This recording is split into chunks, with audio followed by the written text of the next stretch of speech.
today on this beautiful morning, as you can tell. I wanted to talk to you all about this amazing vehicle called the Ecoboost Mustang, right there. So the first thing I love about it is the price, of course. I paid $22,500 for this car. Not a bad price. It's just a base model, just regular radio, nothing special. It's a hell of a deal for the price it is. It comes stock with 310 horsepower.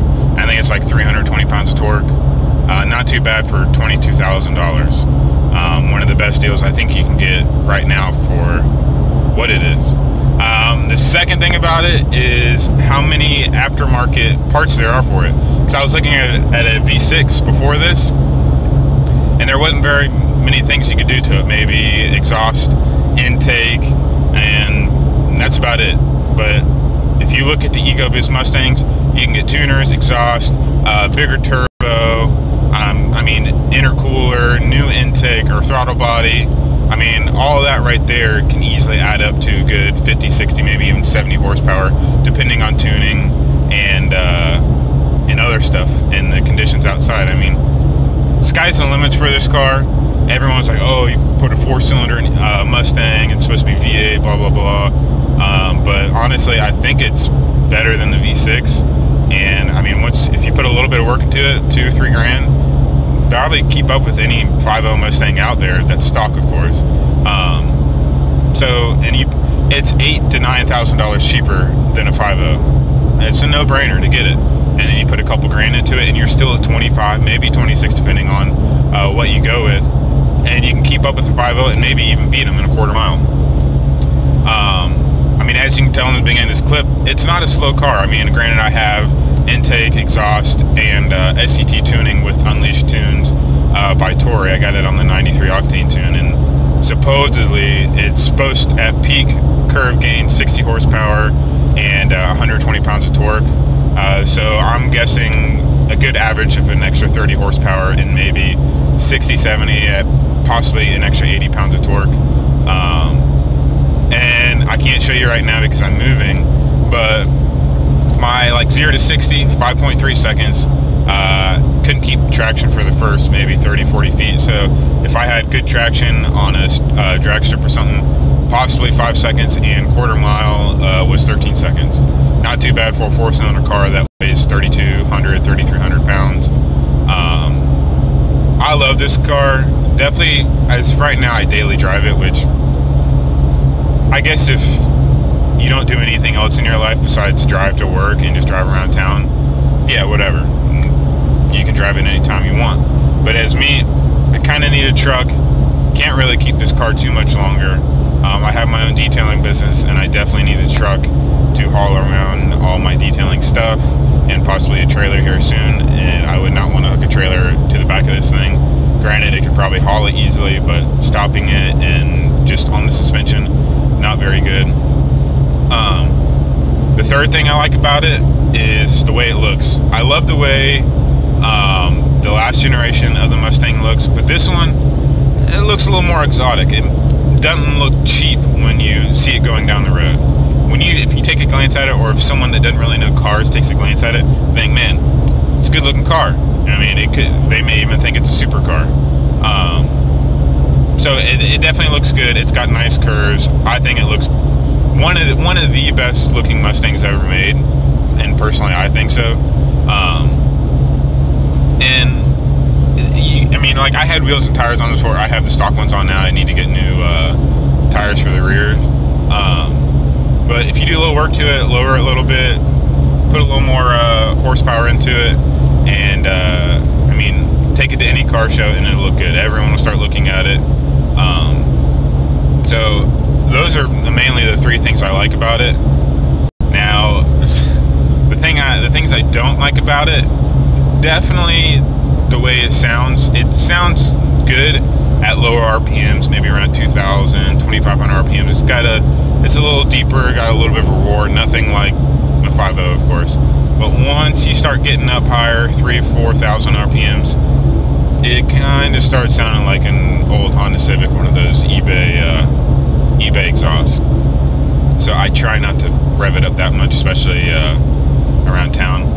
And I live in an apartment, and there's a bunch of houses around me, so when I started up in the morning to go to work at 5 o'clock in the morning, I don't think my neighbors really like that, because it's pretty loud. Probably need to get some mufflers for it soon, because right now it's straight pipe from the turbo back. No cats, no mufflers, no resonator, nothing. It's straight 2.5 inch pipe all the way back to where it exits, which sometimes it gets kind of annoying in the morning, but you know, it's whatever. They can deal with it.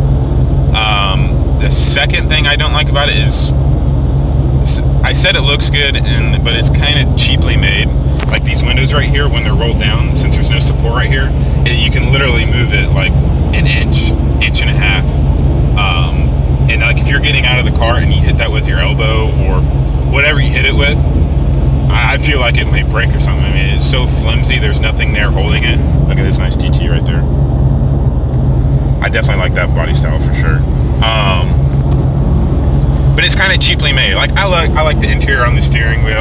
There's leather right there. I mean, they tried making it look good, especially up here on the dash. It's got a little Mustang thing for since 1964.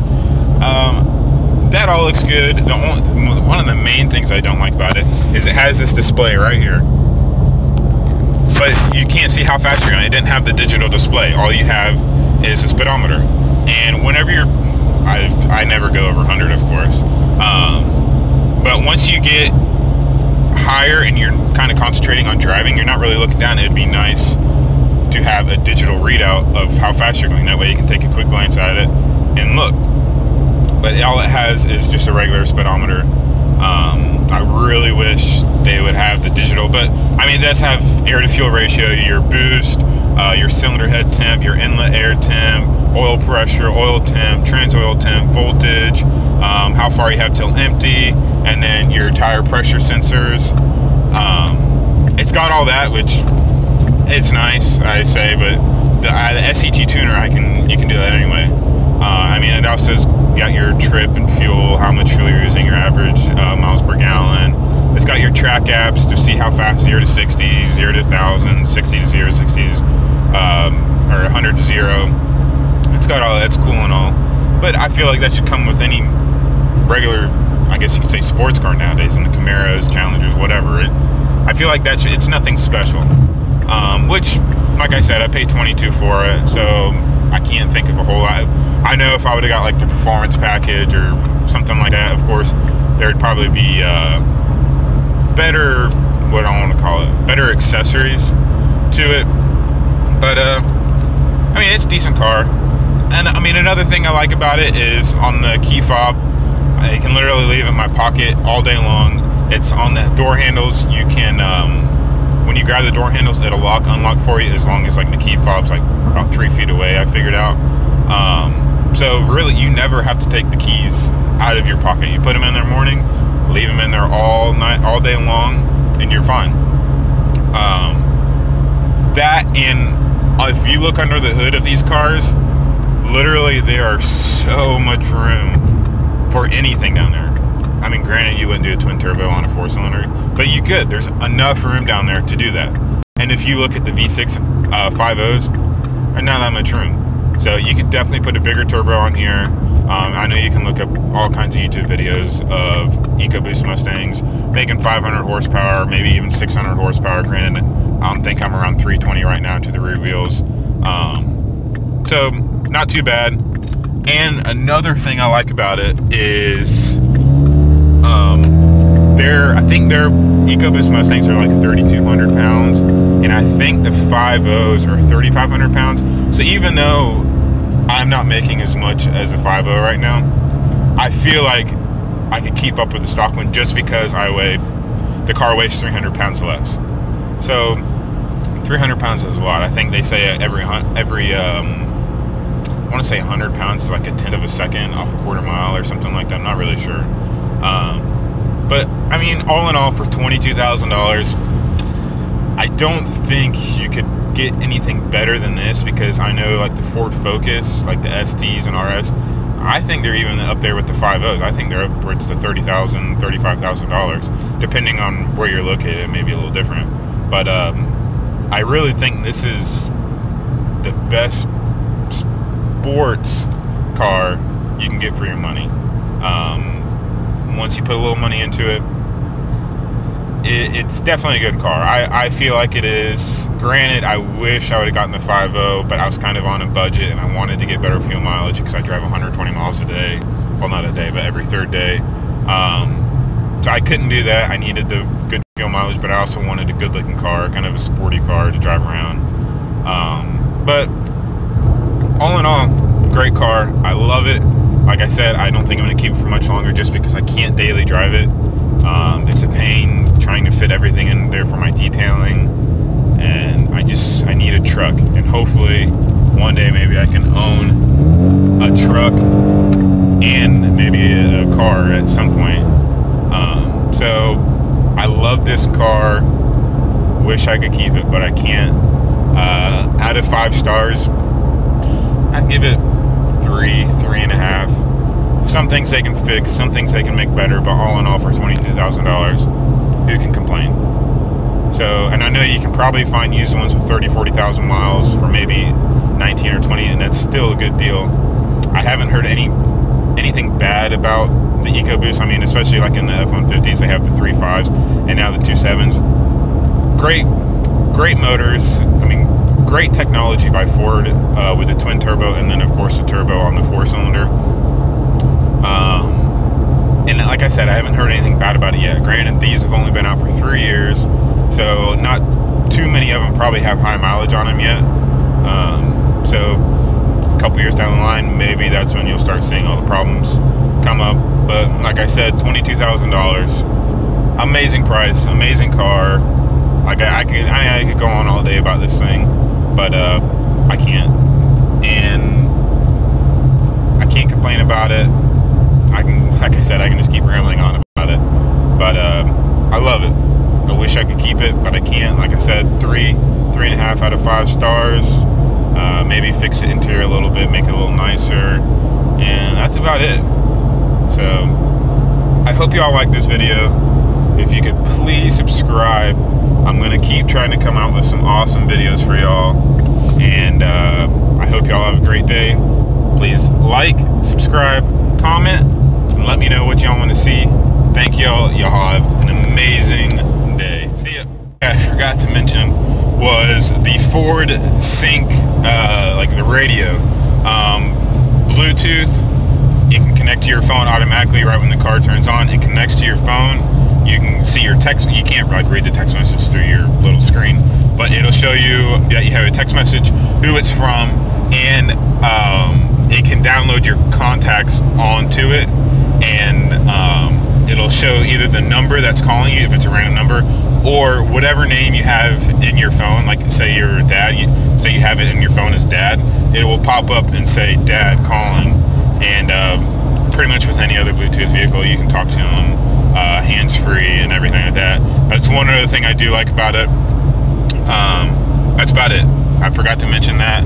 I'm trying to look around the car right now to see if anything else that I like. And actually, quite a bit of room back there. I mean, granted, you have to have the seats all the way forward to have quite a bit of room, but you can let those rear seats down, and huge trunk. That's one other thing. There's a huge trunk in the back. You can put so much stuff back there. And I like that. Granted, like I put a bunch of groceries in there before one time and pretty much bottomed out. Look at all these trucks going to Daytona Truck Meet. I know that guy in the front. I know all of them. I wish I could be going, but guess what? I don't have a truck, so poor me. So yeah, that's pretty much it. And see y'all. Is the times that I was telling you about? Oh, hold on. Let's have all-time best. I don't think that's okay. 13.8. I don't really think that's my all-time best. But as you see, 1/8 of a mile, 9 seconds, 82 miles an hour, 0 to 60, 5.3, 0 to 113. Yeah, I mean, not too bad. 60 foot, 2.3 seconds. But these were on 305s when I did this. It still couldn't really hold the power. Granted, they were kind of old tires. I got them used just to put them on here real quick. They're Pirelli P0s. They're kind of dry, not really sticky that well, and I don't think I did a burnout before I did all these. So yeah, I mean, if I get some nice tires, maybe some Michelins or something, it may be able to crack 13-second quarter-mile in under 2 seconds, 0 to 60. But here's a little acceleration. Like I said, this is on 235, so probably not going to be able to really get that good.